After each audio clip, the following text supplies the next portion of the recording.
السلام علیکم ورحمۃ اللہ وبرکاتہ۔ الحمد للہ رب العالمین والصلاة والسلام علی سید الانبیاء والمرسلین وعلی آلہ وصحبہ اجمعین، اما بعد۔ معزز سامعین کرام، خلاصہ قرآن کی 16ویں نشست، جس کا آغاز جیسے کہ میں نے گزشتہ 15ویں پارے کے اختتام پر کیا تھا کہ حضرت موسیٰ اور حضرت خضر علیہم السلام کے ذکر خیر پر چل رہا تھا اور ان کے 3 سفر اور 3 واقعات پر پیش تھا۔ پہلا واقعہ جو میں نے عرض کیا تھا وہ یہ تھا کہ وہ سفر کشتی کا ہوتا ہے اور حضرت خضر علیہ السلام اس کشتی کو نقصان پہنچا دیتے ہیں۔ دوسرا واقعہ یہ ہوتا ہے کہ ایک جگہ سے گزرتے ہیں اور ایک لڑکے کا قتل کر دیتے ہیں، اور ہر بار حضرت موسیٰ علیہ السلام جو شریعت کے پاسدار ہے اور شریعت کے نگہبان ہیں، وہ فوری طور پر پوچھتے ہیں کہ بھئی آپ نے یہ کیا کیا۔ تیسرا واقعہ یہ ہوتا ہے کہ وہ ایک بستی پر سے گزرتے ہیں، وہاں پر گزرنے کے بعد وہاں پر ایک دیوار گر رہی ہوتی ہے، حضرت خضر علیہ السلام وہاں پر وہ دیوار کو درست فرما دیتے ہیں۔ حضرت موسیٰ پوچھتے ہیں آپ نے یہ کیا کیا؟ آپ فرماتے ہیں کہ اب ہماری جدائی کا وقت آ گیا ہے۔ البتہ رہی بات جو مسائل تھے جو کیوں کیا میں نے، اس کا آپ کو تفصیلی ذکر کر دوں گا۔ اس کے بعد فرماتے ہیں کہ پہلا واقعہ جو تھا، کشتی والا آدمی غریب تھا، آگے ایک ظالم بادشاہ آنا تھا اور وہ صحیح سالم اور اچھی کشتیوں کو وہ ہڑپ لیا کرتا تھا۔ تو میں نے چاہا کہ حضرت خضر فرماتے ہیں میں نے چاہا کہ اس میں عیب لگا دوں تاکہ بادشاہ وہ کشتیوں کو نہ لے، اور پہلا واقعہ تاکہ وہ بعد میں بادشاہ چلے جانے کے بعد اپنی کشتی کو درست کر لے، پھر اپنا کام جاری رکھے۔ دوسرا واقعہ بیان فرماتے ہیں کہ وہ لڑکا جو تھا، بچے کے والدین مومن تھے، اور یہ بچہ اگر زندہ رہتا تو ممکن بھی نہیں بلکہ یقینی تھا، چونکہ یقین کی بنیاد پر یہ عمل کیا جاتا ہے کہ اپنے والدین کو کفر اور شرک کی طرف لے جاتا اور انہیں مشکلات میں مبتلا کر دیتا۔ تو میں نے چاہا کہ اللہ تعالیٰ جو ہے اس کی بجائے ایک نیک اور پارسا اولاد ان کو عطا فرمائے۔ تیسرے واقعے کے بارے میں فرمایا کہ دیوار یتیم بچوں کی تھی اور اس کے نیچے ان کے والد کا خزانہ دفن تھا، اور وہ خزانہ قریب تھا کہ نظر آتا اور ان کے والدین نیک تھے۔ میں نے چاہا کہ اس کو چھپا دوں تاکہ وہ جوان ہونے کے بعد، بڑے ہونے کے بعد اپنے طور پر نکال کر اس کو استعمال کر سکے۔ معزز سامعین کرام، یہ واقعے میں حضرت موسیٰ علیہ السلام کے پاس جو علم تھا وہ علم شرعی تھا، تشریعی علم تھا، اور حضرت خضر علیہ السلام کے پاس تکوینی علم تھا، اور ہم تشریعی علم کے مکلف ہیں، اور حضرت خضر علیہ السلام کو اللہ نے خصوصی علوم سے سرفراز اور سرشار فرمایا تھا۔ اس کو علم لدنی بھی کہا جاتا ہے صوفیاء کرام کے نزدیک۔ اب آئیے آگے بڑھتے ہیں کہ حضرت موسیٰ علیہ السلام اور خضر کے واقعے کے بعد ایک اور واقعہ جس کا میں نے سورہ کہف کے آغاز میں ذکر کیا تھا، وہ ہے ذوالقرنین۔ تو وہ انہوں نے پوچھا وَيَسْأَلُونَكَ عَنْ ذِي الْقَرْنَيْنِ قُلْ سَأَتْلُو عَلَيْكُم مِّنْهُ ذِكْرًا۔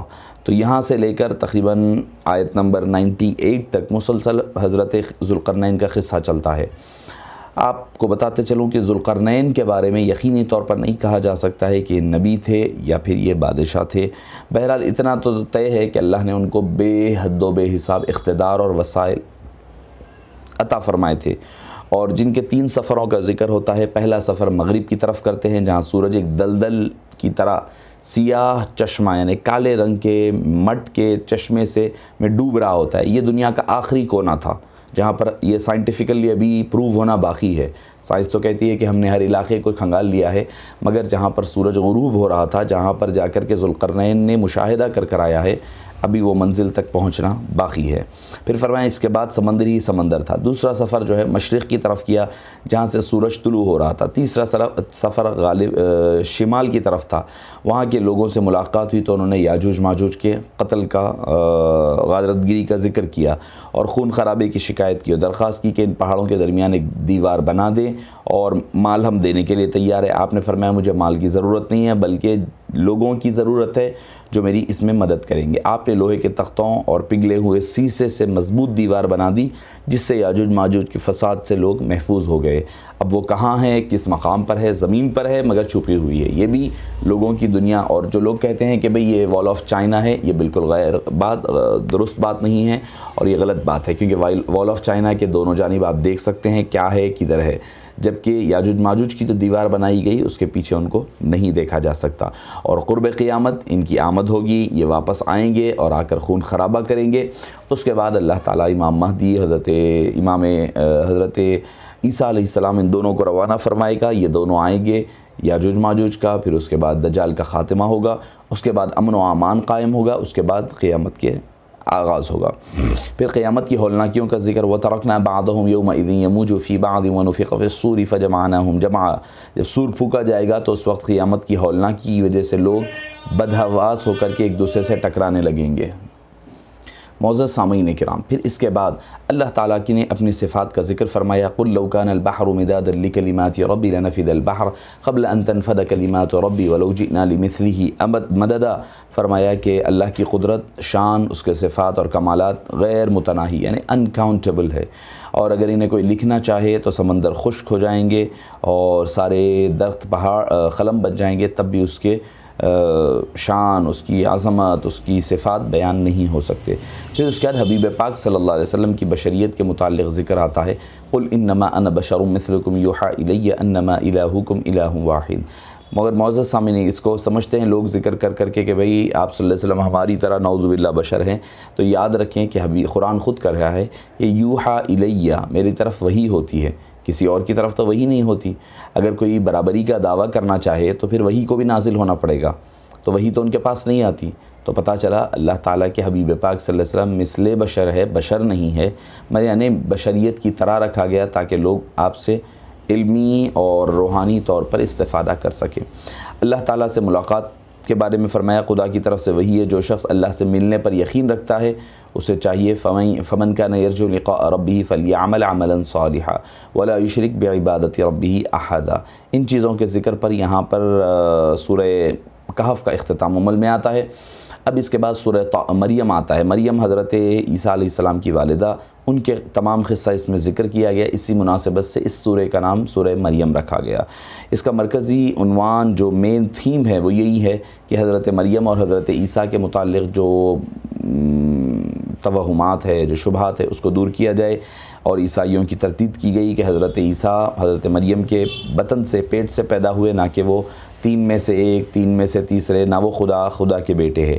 ان کے علاوہ کئی اور انبیاء کرام کا تذکرہ بھی اس سورہ مبارکہ میں ملتا ہے۔ آغاز ہو رہا ہے حضرت زکریا کی دعا سے، اذ نادى ربه نداء خفیا۔ جب حضرت زکریا علیہ السلام بڑی عمر تک اولاد نہ ہوئی تو آپ نے تنہائی میں ہلکے سے اللہ کے دربار میں بڑھاپے میں بالکل آہستہ آہستہ دعا کی، فہب لی من لدنک ولیا، اللہ مجھے بیٹا عطا فرما دے۔ تو اللہ تعالیٰ نے ان کو دعا کی قبولیت کا اعلان عطا فرمایا اور فرمایا انا نبشرک بغلام اسمہ یحییٰ، ہم آپ کو بیٹا دیں گے، ان کا نام یحییٰ ہوگا، لم نجعل لہ من قبل سمیہ، ہم نے اس سے قبل کسی کا نام یحییٰ نہیں رکھا ہے۔ پھر اس کے بعد انہوں نے پوچھا کہ یہ تعالیٰ یہ کیسے ہو سکتا ہے کہ میں تو بوڑھا ہو چکا، میری بیوی بانجھ ہو چکی ہے۔ اللہ عز و جل نے فرمایا کہ اس پر کوئی مسئلے کی بات نہیں ہے، اس کی اللہ تعالیٰ جو ہے بغیر اسباب کے، بغیر اس کی مرضی کے جس کو جیسا چاہے عطا فرمانا ہے وہ عطا فرماتا ہے۔ حضرت زکریا کی نشانی کے طور پر فرمایا تم 3 دن تک بات نہیں کر پاؤ گے۔ پھر اس کے بعد حضرت یحییٰ کے اوصاف، یعنی وہ دانا ہوں گے، پاکیزہ ہوں گے، نرم دل ہوں گے، متقی ہوں گے، والدین کی خدمت گزار ہوں گے، ان سب اوصاف کو اللہ تعالیٰ نے ذکر فرمایا اور ایک ہمارے لیے بھی کرائٹیریا بتایا کہ اولاد میں یہ اوصاف ہونی چاہیے، ماں باپ کو کوشش کرنی چاہیے۔ پھر حضرت مریم کا واقعہ کہ حضرت مریم کے بارے میں آتا ہے کہ وہ 13 یا 15 سال کی تھیں تو حضرت جبریل علیہ السلام خوبصورت انسان کی شکل میں، مرد کی شکل میں آئے، وہ دیکھ کر گھبرا گئی اور پردے کا اہتمام کیا، تو انہوں نے کہا کہ میں جبریل ہوں، تمہیں اولاد عطا فرمانے والا ہوں۔ ان کے گریبان میں پھونکا تو وہ حمل ٹھہر گیا۔ تو ولادت کے دن جب قریب آئے تو ان کو بتلایا گیا کہ فلاں فلاں علاقے پر جا کر رہ جائے۔ وہ ٹیلے پر گئی، وہاں پر بغیر موسم کے اللہ نے ان کے لیے کھجور اور پانی کا چشمہ جاری فرما دیا۔ پھر بچے کی ولادت کے بعد آپ وہاں پر کھجور کھاتیں اور چشمہ کا پانی پیتیں۔ روایتوں میں آتا ہے کہ آپ 40 دن تک وہیں پر رکی رہیں، بعض روایت کے مطابق، بعض میں ہے کہ آپ فوری آ گئی۔ اس کے بعد آپ جب واپس آئی تو لوگوں نے اعتراض کیا تو آپ نے حضرت عیسیٰ کی طرف اشارہ فرما دیا اللہ کے حکم پر، فاشارت الیہ، تو انہوں نے اشارہ کیا، قالوا کیف نکلم من کان فی المہد صبیا، کہ وہ کہنے لگے کہ وہ بچہ کیسے بات کرے گا جو ابھی جھولے میں ہے۔ انہوں نے کہا کہ حضرت عیسیٰ علیہ السلام کہنے لگے میں اللہ کا بندہ ہوں، بیٹا نہیں بلکہ بندہ ہوں، اور اللہ تعالیٰ نے مجھے کتاب عطا فرمائی ہے اور اللہ نے مجھے ہدایت کے لیے لوگوں کے لیے روانہ فرمایا ہے۔ پھر اس کے بعد حضرت عیسیٰ ابراہیم علیہ السلام کی تبلیغ کا ذکر جو اپنے چچا کے ساتھ آزر کے ساتھ بات ہو رہی ہے۔ فرمایا وَاذْكُرْ فِي الْكِتَابِ إِبْرَاهِيمَ إِنَّهُ كَانَ صِدِّيقًا نَبِيًّا کہ اذ قال لأبيه يا أبت لما تعبد ما لا يسمع ولا يبصر ولا يغني عنك شيئا، نہ وہ سن سکتے ہیں، نہ وہ دیکھ سکتے ہیں، نہ وہ کوئی مدد کر سکتے ہیں، ان کی آپ کیوں پرستش کرتے ہیں، کیوں ان کی عبادت کرتے ہیں؟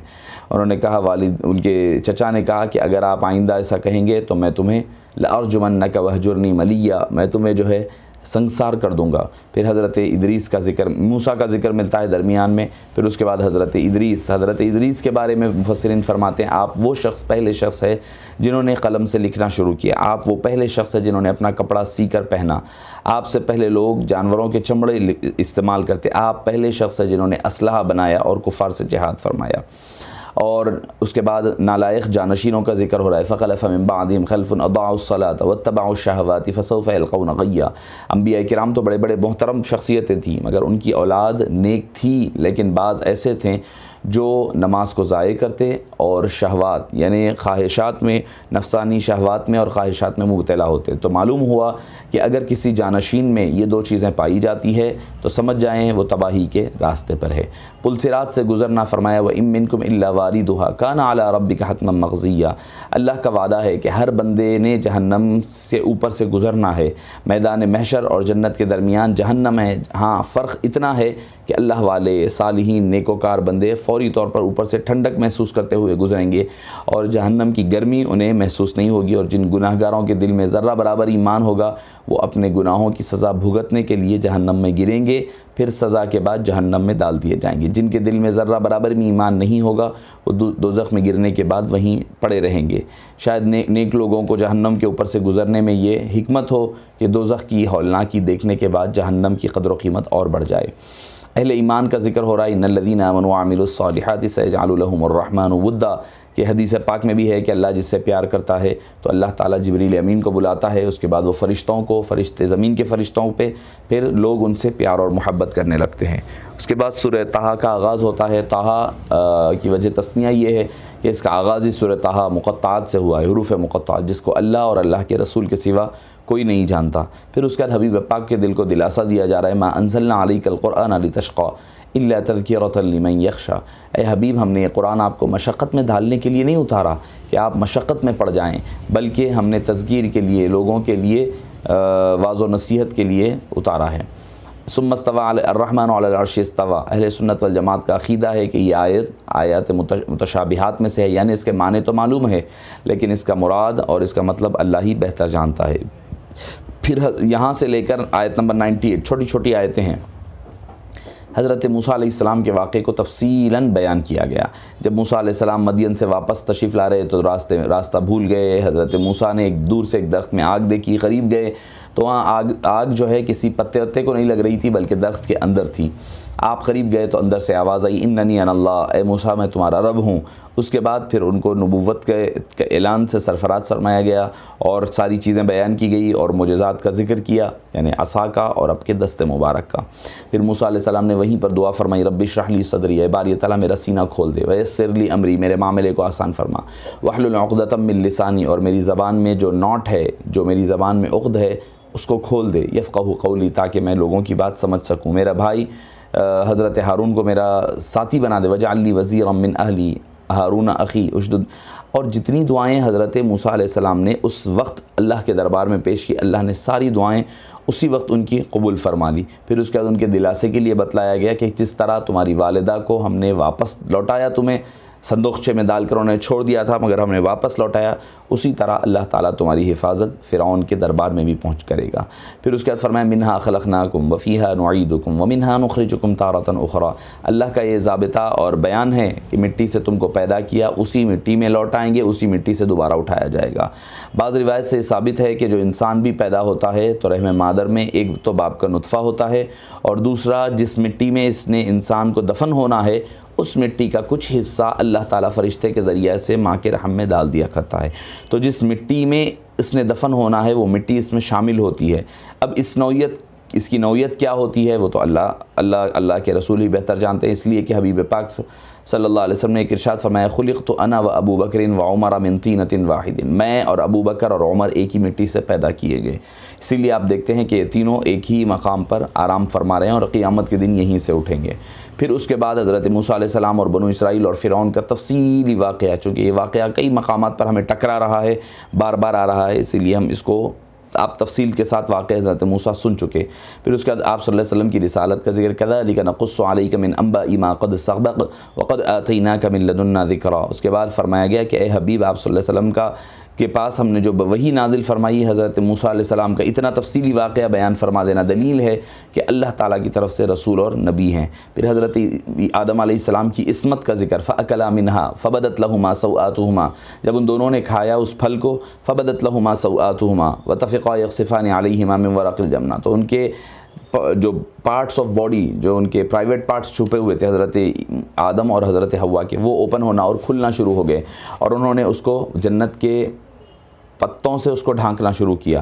فرمایا اللہ تعالیٰ نے کہ یہاں پر بھول کر حضرت موسیٰ نے حضرت آدم نے کھا لیا تھا. عصا اور فغوا فرمایا جس سے بعض لوگوں کو غلطی لگی. انہوں نے حضرت آدم کی عصمت اور کے خلاف بات کہہ دی جبکہ اہل سنت کا یہ عقیدہ ہے کہ تمام انبیاء کرام معصوم ہیں, چھوٹے بڑے گناہوں سے معصوم ہے, اللہ نے ان کی حفاظت فرمائی تھی. عصا کا معنی ہوتا ہے وہ کام کرنا جس کا ارادہ نہ ہو. بعض آدمی بعض کام جو ہے بلا ارادہ کر لیتا ہے, کرنا کچھ چاہتا ہے اور ہو کچھ جاتا ہے, اس کو معصیت کہا جاتا ہے. یہاں یہی مراد ہے, یعنی آدم نے قصداً درخت سے نہیں کھایا تھا بلکہ بھول گئے تھے. فغوا کے معنی ہے دنیاوی معاملات میں انسان کا مشقت میں پڑ جانا, راحت کا ختم ہو جانا. یہاں مراد مطلب یہ ہے کہ جنت میں جو عیش تھی وہ ختم ہو گئی, اب مشقت یہاں سے شروع ہوئی. اس کے بعد آخری صفحے پر 5 نمازوں کا ذکر وسبح بحمد ربک قبل طلوع الشمس وقبل غروبها ومن آناء اللیل فسبح واطراف النہار لعلک ترضی. قبل طلوع الشمس فجر مراد, وقبل غروبها ظہر اور عصر مراد ہے, ومن آناء اللیل سے مراد مغرب اور عشاء ہے, اطراف النہار سے مراد بھی فجر کی تاکید ملتی, مغرب کی تاکید ملتی ہے. پھر فرمایا یہاں نبی کریم صلی اللہ علیہ وسلم کو مخاطب کر کے یہ بات بتلائی جا رہی ہے کہ اے حبیب پاک ہم نے جو مال ان کفار کو دیا ہے آپ ان پر نظر نہ ڈالیے گا, یہ سب دنیا کا مال ہے, دنیا کی آزمائش ہے اور دنیا کی آرائش ہم نے دی ہے اور اللہ کا دیا ہوا بہتر ترین رزق ہوتا ہے. اور آپ اپنے رب کے لیے نماز ادا فرمائیے اور لوگوں کو اور گھر والوں کو بھی نماز کی طرف ترغیب فرمائیے. یہیں پر 16ویں پارے کا اختتام عمل میں آتا ہے. وصلی اللہ تعالی وسلم علی خیر خلقہ سیدنا محمد و آلہ و صحبہ اجمعین والحمد للہ رب العالمین.